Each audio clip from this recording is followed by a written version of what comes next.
बिस्मिल्लाहिर्रहमानिर्रहीम अस्सलाम वालेकुम दोस्तों अज की वीडियो उन्होंने लोगों लिए है जोड़े सोच रहे हैं कि कोई ऐसा कारोबार शुरू किया जाए जोड़ा पक्का मुनाफा बख्श ते लंबे अरसे तक चलने वाला हो।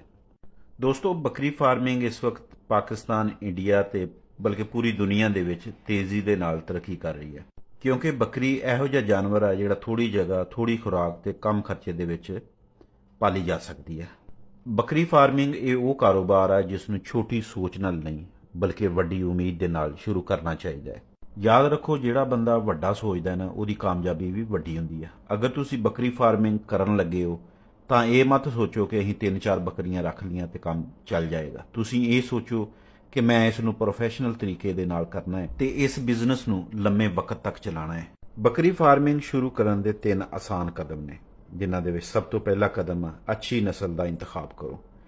अपने इलाके के हिसाब नाल जिहड़ी तुहाडे इलाके दे विच अच्छी नस्ल आ ਉਹਦਾ इंतखाब करो। तो दूसरा साफ सुथरा तो हवादार शैड बनाओ। शैड जरूरी नहीं है कि तुम बहुत वड्डा शैड बनाओ बहुत पैसा लगा के बनाओ। सिर्फ नॉर्मल जिहा शैड जिहदे विच बकरी नूं सर्दियां दे विच सर्दी ना लगे तो गर्मियां दे विच गर्मी ना लगे। उस तो बाद चंगी खुराक दिओ। साल दे विच 2 दफ़ा वैक्सीन हुंदी है बकरी नूं वैक्सीन कराओ। दोस्तों एक गल हमेशा याद रखियो कामयाब किसान या फार्मर वो नहीं जो जिहड़ा ज़्यादा मेहनत करे बल्कि वो है जिहड़ा स्मार्ट तरीके दे नाल मेहनत करे। बकरी फार्मिंग दे विच कामयाब लोग 3 चीज़ां हमेशा फोकस करते हैं। पहले नंबर ते नॉलेज है, दूसरा प्लानिंग है ते तीसरा सबर है। ये लोग पहले पढ़ते हैं समझते हैं फिर सिस्टम बनाते हैं।